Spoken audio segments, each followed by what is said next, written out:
Hello everyone, it's Brett here, Lionheart84, and I thought I'd do a quick garden tour. I don't always do it at the beginning of April. They normally tend to start from the beginning of May when things are really starting to happen, but I thought as the weather's nice that we'd do a quick, a slightly shorter one in April and see what's happening, see what there is of interest to see.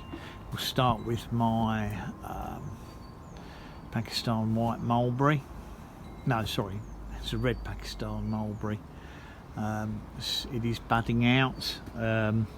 Fortunately, it's a little bit sluggish budding out, which is just as well, because obviously this is the beginning of April and we're likely to get frosts during April, which can play havoc with this plant. So I'm quite pleased that it's not rushing to bud out. This is my Patio Peach Crimson Bonfire.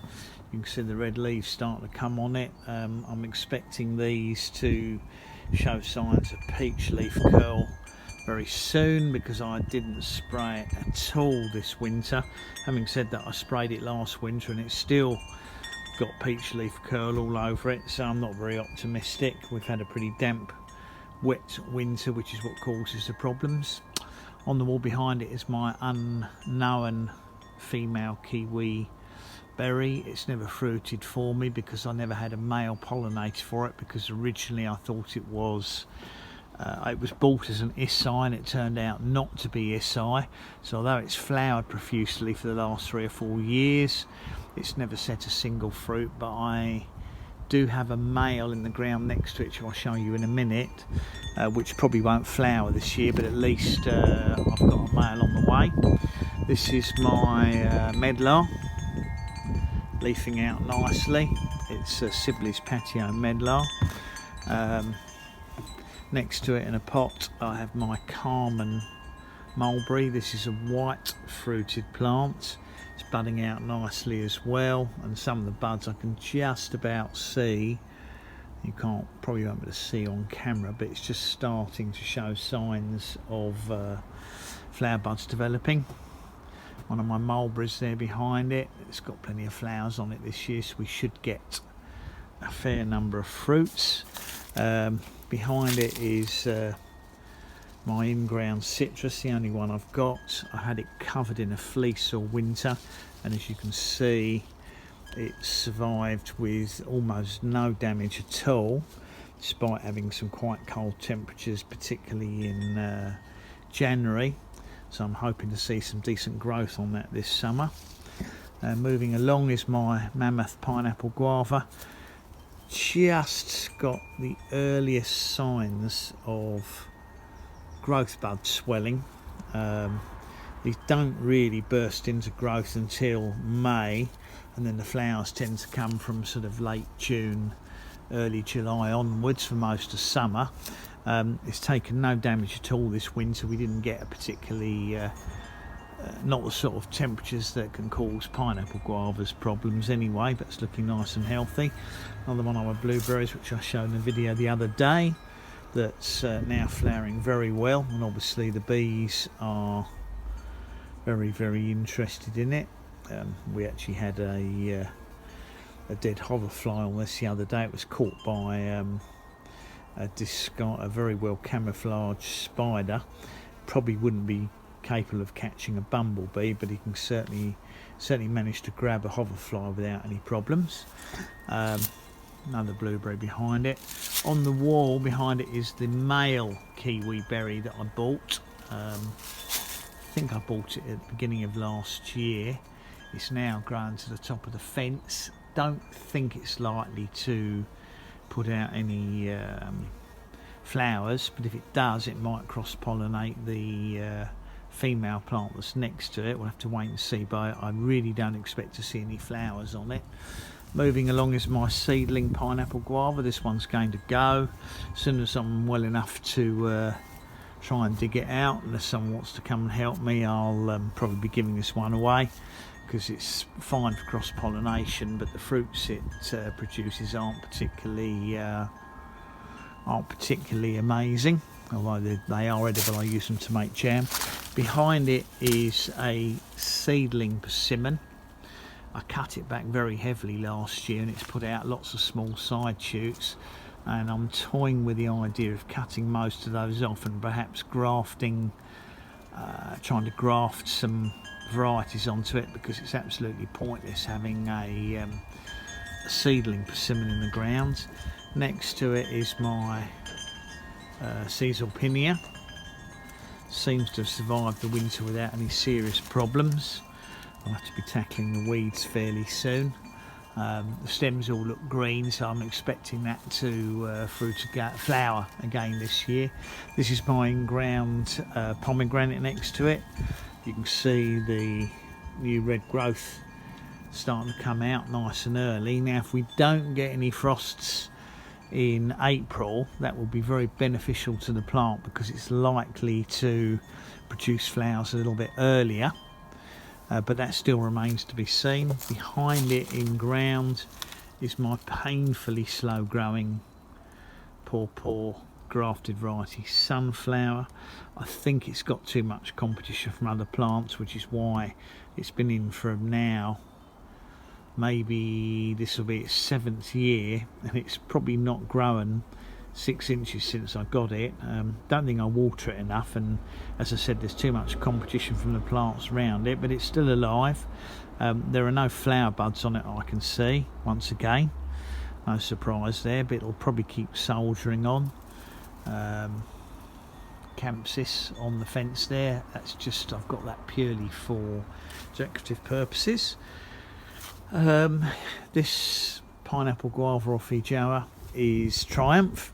Fruits nicely for me each year. I did have to trim it back a little bit last year because it was getting very straggly, because it leans forward from the border out over the small area of grass, which is not ideal, but again, no damage at all over winter.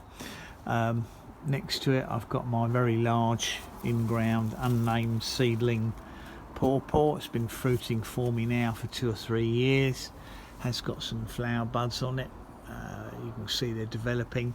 It's not exactly covered in flowers, but it's got a fair number of flowers on the stems. One of the problems with these is they tend to flower on the tips of new growth, so the problem is the plant gets bigger and bigger, but as the flowers are more and more out of reach, I'm going to have to think about perhaps pruning it back maybe this summer, once I've seen where the fruits are. I think I might have to cut it back and thin the branches out a bit, and see if I can't encourage some new growth lower down, so that I get flowers which are within reach of being able to pollinate them.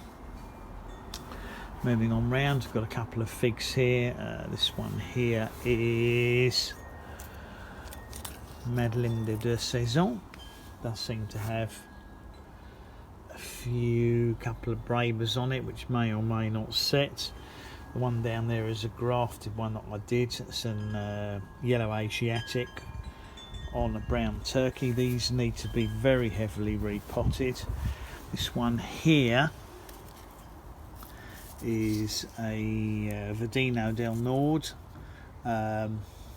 very stunted because it needs to be repotted badly and potted up. I'm planning to do those all later this spring as soon as I get time, and obviously plenty of weeds growing the pots. My raised bed, which has got the 2 Chilean guavas in the variety Capao, did fruit for me last year, and I expect to see a lot more fruits this year. Next to it is Villarica strawberry. Got another named pineapple guava in ground here. This one's my Gemini, and behind it is the cherry guava, which I've had covered all winter and has this year survived without serious damage, which is very satisfying. And the back there will be my Maypop passion flower. Looks dead because they die back to below ground, but that should shoot out like crazy in June. Excuse me. And on the wall, on the fence behind it, is the Passiflora caerulea, the regular hardy passion flower which I bought in the hope that it will cross-pollinate the maypop. That's the idea. Two jujubes here. I've got a Lang and a Lee. Too early yet for these to be showing any signs of growth. They normally start to break out late in May unless we get some freakishly warm weather. But they're both alive. I've shown you in the other video my various Asian pears. There's a Shinziki, a Nijisiki, a Korean giant, also known as Olympic, a Kumoy, and a Hong Lee. I'll probably be selling the Hong Lee because I don't need 5 Asian pears, and of course I've got one in the ground which is doing nicely and has got more chance of probably holding fruits on it. Carrying on is my Szechuan pepper plant. This is just starting to break out into growth now. Don't think there's any risk of this one being damaged by frosts. Pennsylvania golden in ground. I really think this could do with going into a bigger pot, but it has got plenty of flower buds on it, so I'm going to make a real effort this year to keep it clear of snails, because last year the snails really ate all the flowers on it, so I couldn't cross-pollinate it with the Prima.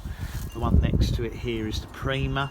It's looking healthy, again got plenty of flower buds on it, both grown in containers, despite the fact that everybody thinks that's very hard to do.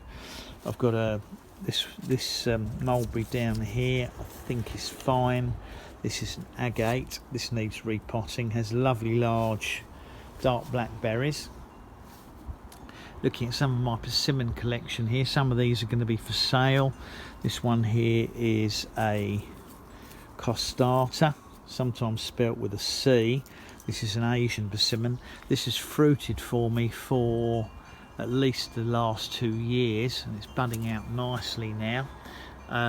This is going to be one of the ones that I'm going to sell. It's near enough 7 feet tall, including the pot, but it is pot bound. It needs to be either repotted into a much larger tub if you want to grow it in a container permanently, or it needs to be ideally planted in the ground. And I'm going to thin my collection down, as I mentioned, so the costs are to be for sale.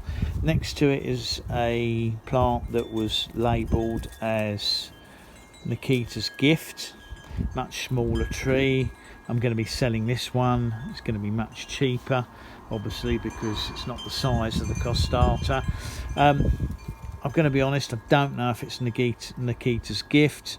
It's been bought as that from the nursery and labelled as that, but it's very hard to be sure if you're getting what they're supposed to be, so I can't be sure. This one's definitely a costata, but with Nikita's Gift I've come across it before where the grower has mislabelled them. I don't know why they'd do that, but I can't be sure this is what it's meant to be, but it will be for sale. I have several, I think I've got nearly 20 persimmon varieties.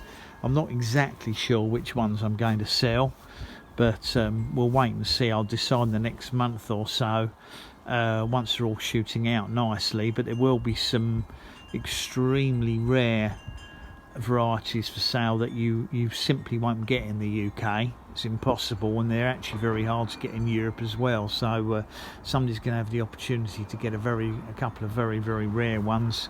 And there I've got American ones and hybrids and genuine, and pure Asian ones, so there's going to be quite a mix there. I've still got some of my fig trees. I am selling some of them off. I've got 2 more supposed to be sold this weekend. I've got a Panache and a Noir de Caron.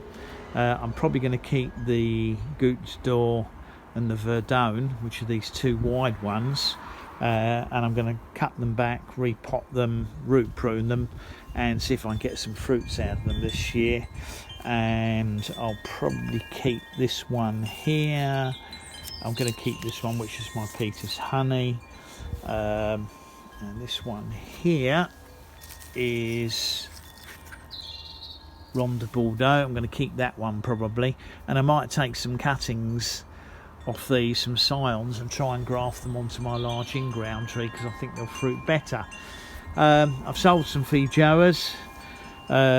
This is a Coolidge. This one is someone's agreed to buy it. I think they're away for a couple of weeks. I'm going to keep the Apollo that's behind it and put that in grounds where my seedling tree is. Sorry, the seedling pineapple guava that I'm going to remove. I'm going to replace that with the Apollo. And I've also got a unique, and I think I'm going to keep that and plant it into a bigger container and see how well it does in a container. Obviously the two loquats I've got, that's my they're both grafted onto quince rootstocks. That's Mrs. Cookson and an Oliver. A lot of leaf loss on them, which is quite common in spring, but there's lots of new growth coming on them as well, so I don't think it's anything to worry about. I've removed the dead flowers because obviously nothing's set. If we move around here quickly and have a quick look behind, that, as I said, is my unique pineapple guava. I'm going to keep that one. I've still got one variegated Chilean guava behind there. That's the one that I didn't lose when the weather got cold, and that needs to be repotted because that's looking really pot bound. But it has survived the winter again. My chocolate vines are absolutely loaded with flowers, both the cream one and the traditional dark purple fruit flowered one. So we're going to get good cross-pollination on that, and that's probably going to produce dozens if not hundreds of flowers again, fruits again this year. Carrying on, this is a brown turkey fig that's sold. That's my Actinidia arguta Issai. That's the self-fruitful kiwi berry that fruits without pollination. I'm hoping to see flowers on that this year, and again I'll try and keep it away from the snails. Moving on, Asian persimmon here. Don't know what variety it is. It was bought as an unnamed one. That needs repotting. The apricot behind it has been flowering, and I'm hoping that's going to set some fruits, but we don't know at the moment. This is a vanilla Asian persimmon. I think this is one of the ones that I'm going to put in ground rather than putting it into a large pot.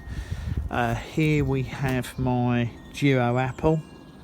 Can't see any flower buds on this year, which is surprising, but I suspect it's already pot bound and needs repotting. There's two varieties, I don't know which one's which. I think one is I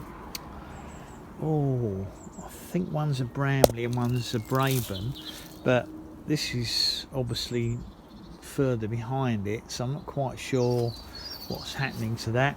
And this is my other persimmon that came from Italy. This one's a Tipo, and I may put that one in ground as well. And I think I've got another Tipo, a smaller one, in which case the other Tipo will be for sale. Here is my Illinois Everbearing mulberry. I'm going to be selling that one because I've got too many mulberries. That produces black fruits. And behind it is my pink Moldovan or Moldovan pink, which still looks like it's alive. I'll probably be keeping that one. I put it into a much larger pot last year, so that should fruit for me again. Another Asian persimmon. Looks like that needs watering. Again, variety unknown. Doesn't look likely to fruit this year, but that's going to have to go into a much larger pot. This is a dead persimmon. That's a rootstock there, which is still alive, so I might try and graft onto that. This persimmon I bought from Thomas. Unfortunately, that one never woke up, so that's dead. This is the second one I got from Thomas, which is meant to be an Asian one, and that looks okay. Another peach or nectarine. This is a nectarine. This one had a couple of flowers on it, but this is already showing signs of peach leaf curl, and loads of the branches died off last year because of the peach leaf curl, so it's a bit of a nuisance. And of course, looking around here, we've got my large in-ground fig tree. You can see how large the stem is now. It was put in seven years ago, I think. It's got plenty of new growth on it and plenty of Braber figs. little bit of splash of colour in the garden, all my beautiful snake's head fritillaries. And finally, my hardy plants, here is my Japanese raisin tree. So that's as brief a look around the garden as I can make it. Looks a bit of a mess at the moment. Obviously my health issues I've had recently have stopped me doing any early spring maintenance, but we'll try and get on top of all of that as I start to feel better, hopefully in the next few weeks, and with any luck I might have a little spell of good health. So thanks for watching the video, everybody who stood by and watched it all. Much appreciate it. Please give me a thumbs up, share the video of course, and you're welcome to subscribe to my channel if you haven't done so, and click on that bell if you would like to know when new videos come out. I'll see you all soon. Brett out for now.